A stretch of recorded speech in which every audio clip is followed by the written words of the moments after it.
Ma'lumki, adliya organlari tomonidan joylarda aholining kundalik hayotida uchraydigan huquqiy muammolarni aniqlash, ularni tahlil qilish va bartaraf etish bo'yicha tizimli ishlar yo'lga qo'yilgan. Mavzuni muxbirimiz Xorazm viloyati misolida davom ettiradi. Tashkil etilgan tadbir davomida Adliya vazirligi tomonidan o'tkazilayotgan hech bir shaxs hujjatsiz qolmaydi huquqiy aksiyasi doirasida mahalla aholisiga huquqiy yordamlar ko'rsatildi. Ta'kidlash joiz, uyma-uy yurish orqali aholining kundalik hayotidagi huquqiy muammolari o'rganilyapti. Muammolar Adliya mahalla platformasiga kiritilib, kompleks o'rganishda aniqlangan masalalarni hal etish ishlari amalga oshirilmoqda.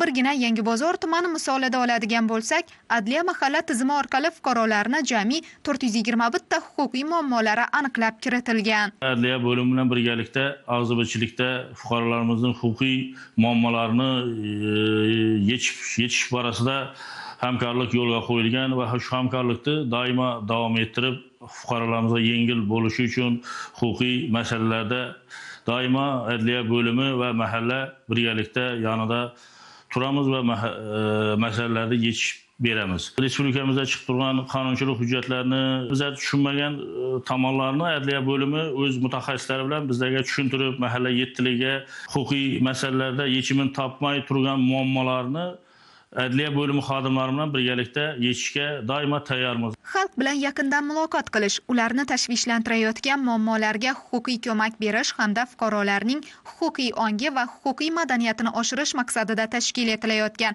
bu kabi tadbirlar davom qildirilmoqda.